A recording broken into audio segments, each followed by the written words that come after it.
This is where women can't win. Sangeetha ಅವರ ಈ statement ಎಷ್ಟು ಸರಿ? ಸೊ ಬಂದ್ಬಿಡವ ಡೈರೆಕ್ಟಾಗಿ.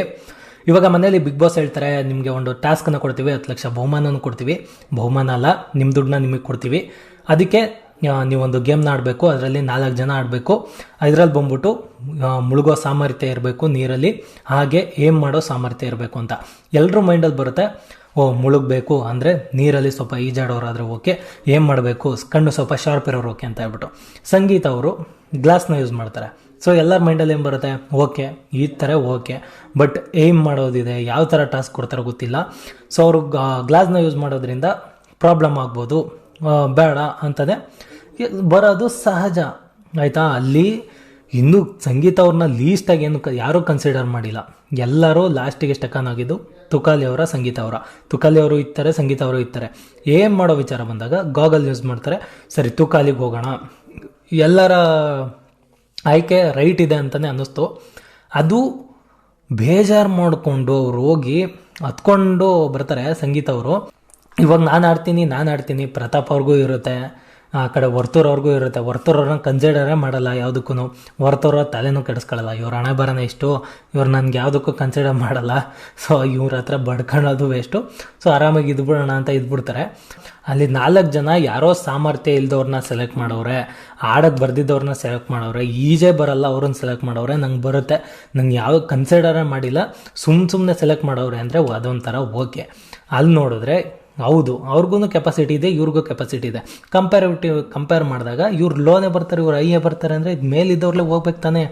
ಎಷ್ಟೋ ಕಡೆ ಸಂಗೀತ ಅವರು ಕ್ಯಾಪ್ಟನ್ ಆದಾಗ ಅವರೇ ಹೇಳೋರೆ, ನೋಡಿ ನಾನು ಎಲ್ಲರಿಗೂ ಈಕ್ವಲಾಗಿ ಚಾನ್ಸ್ ಕೊಡ್ತೀನಿ ಅಂತ ಹೇಳ್ಬಿಟ್ಟು ನಾನು ಯಾವುದೇ ಕಾರಣಕ್ಕೂ ಗೇಮ್ನ ಆಡಿಸಲ್ಲ, ನನಗೆ ಬಂದ್ಬಿಟ್ಟು ವಿನ್ ಆಗಬೇಕು, ನಾನು ಯಾರನ್ನು ಸೆಲೆಕ್ಟ್ ಮಾಡ್ತೀನೋ ಅವ್ರನ್ನ ಮಾಡ್ತೀನಿ. ಈವನ್ ಅವಿನಾಶ್ ಅವ್ರು ಇದ್ದಾಗ ಅವ್ರ ಹತ್ರ ಒಂದು ಮಾತು ಕೇಳ್ದಂಗೆ ನೀವು ಆಡ್ತೀರಾ ಇಲ್ವಾ ಅಂತಾನೂ ಕೇಳ್ದಂಗೆ ಇವ್ರದ್ದೇ ಡಿಸಿಷನ್ ತೊಗೊತಾರೆ ಸಂಗೀತ ಅವರು.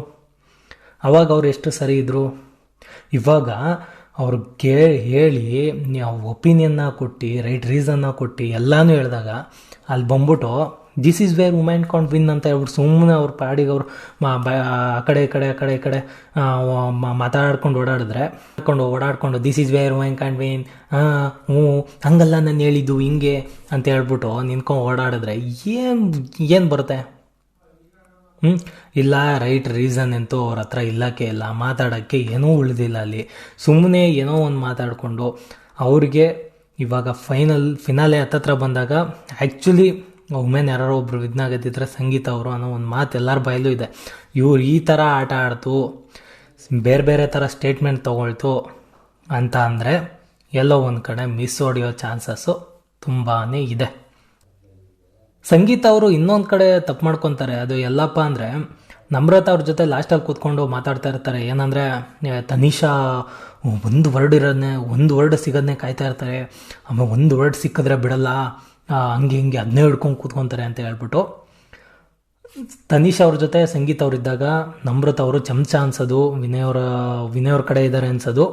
ಹಾಗೇ ಅದೇನು ಸುಳ್ಳು ಅಂತಲೂ ಏನಲ್ಲ ಆಯಿತಾ. ಇವಾಗ ನಮ್ರತಾ ಅವ್ರ ಜೊತೆ ಇದ್ದಾಗ ತನಿಷಾ ಅವರು ಒಂದು ಪದನೇ ಹಿಡ್ಕೊತಾರೆ, ಅದನ್ನೇ ಹಿಡ್ಕೊಂಡು ಹೈಲೈಟ್ ಮಾಡ್ತಾರೆ ಅಂತ ಅನ್ನಿಸ್ತದೆ ಅಲ್ವಾ. ಅವ್ರ ಕಡೆ ಇದ್ದಾಗ ಅವ್ರ ಕಡೆ, ಇವ್ರ ಕಡೆ ಇದ್ದಾಗ ಇವ್ರ ಕಡೆ. ಇದ್ರ ಮಧ್ಯೆ ಆರಾಮಾಗಿ ಮಜಾ ತೊಗೊಂಡು ಚಿಲ್ ಮಾಡ್ತಾ ಇರೋದು ಅಂದರೆ ನಮ್ಮ ತುಕಾಲಿ ಅವರು ಮತ್ತು ವರ್ತೂರವರು ಆರಾಮಾಗಿ ಮಾತಾಡಿಕೊಂಡು, ಅಣ್ಣ ನೋಡೋಣ ಇವಾಗ ನಮ್ರತಾ ನೋಡೋಣ ಮಾತಾಡ್ತಾನಿಲ್ಲ, ತಂದಿಕ್ಬಿಟ್ಟು ಸೈಲೆಂಟ್ ಆಗ್ಬಿಡ್ತಾಳಲ್ವ ಅಂತೆಲ್ಲ ಮಧ್ಯೆ ಅವ್ರದ್ದು ಇಂಟರ್ ಕಟ್ಟು, ಅವ್ರು ಜಗಳ ಆಡ್ತಿದ್ರೆ ಇವ್ರದ್ದು ಈ ಕಡೆ ಇಂಟರ್ ಕಟ್ಟು. ಸೊ ಸಾಕಾಗಿ ಆಗ್ತಾರೆ ಗುರು. ಹೆವಿ ಮಜಾ ಇತ್ತು ಆ ಇಂಟರ್ ಕಟ್ ಅಂತ. ಆ ಕಡೆ ಅವ್ರ ಜಗಳ, ಈ ಕಡೆ ತುಕಾಲಿ ಮತ್ತು ಸಂತೂರ್ದು ಕನ್ವರ್ಸೇಷನ್ ನೋಡ್ರ ಅಂತ. ಸೊ ಅದು ಸಿಕ್ಕಾಪಟ್ಟೆ ಮಜಾ ಇತ್ತು. ಇದ್ರ ಮಧ್ಯ ಪ್ರತಾಪ್ ಅವರು ಏನಾರ ಮಾಡ್ಕೊಂಡು ಸಾಯ್ಲಿ, ಆರಾಮ ಮಂಕೊಂಡಿದ್ದೀನಿ ಸೋಫಾ ಮೇಲೆ, ಏನಾರ ಮಾಡ್ಕೊಂಡು.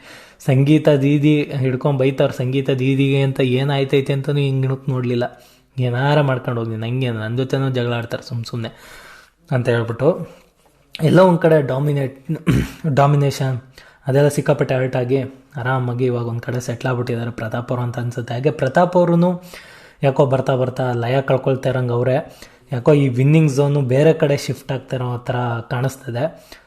ಪ್ರತಾಪ್ ಅವರು ಗೆಲ್ಲೋ ಒಂದು ಕಡೆ ಕೊಟ್ಟಿದ್ದು ರೀಸನ್ ಅದಕ್ಕೆ, ನಾನು ಏನಕ್ಕೆ ಆಡಬೇಕು ಆ ಟಾಸ್ಕಲ್ಲಿ, ಯಾವುದೋ ಮುಳುಗ್ಬಿಟ್ಟು ಏನು ಮಾಡೋ ಟಾಸ್ಕಲ್ಲಿ ನಾನು ಏನಕ್ಕೆ ಆಡಬೇಕು ಅದು ಓಕೆ, ಏನಕ್ಕೆ ಆಡಬಾರ್ದು ಅವರು ಅಂದಾಗ ಸ್ಟಾರ್ಟಿಂಗಿಂದ ತೊಗೊಂಡು ಅದರಲ್ಲಿ ಅವ್ರು ಆಡಿಲ್ಲ, ಅದರಲ್ಲಿ ಇವ್ರು ಆಡಿಲ್ಲ, ಅದರಲ್ಲಿ ಸ್ಟಾರ್ಟಿಂಗಿಂದ ಎಲ್ಲ ಆಗಿರುತ್ತೆ. ಬಟ್ ಎಲ್ಲೋ ಒಂದು ಕಡೆ ರೀಸನ್ಸ್ ಕೊಡೋದ್ರಲ್ಲಿ ಮಿಸ್ ಹೊಡೆದ್ರು ಅಂತಲೇ ಅನ್ನಿಸ್ತು ಪ್ರತಾಪ್ ಅವರು.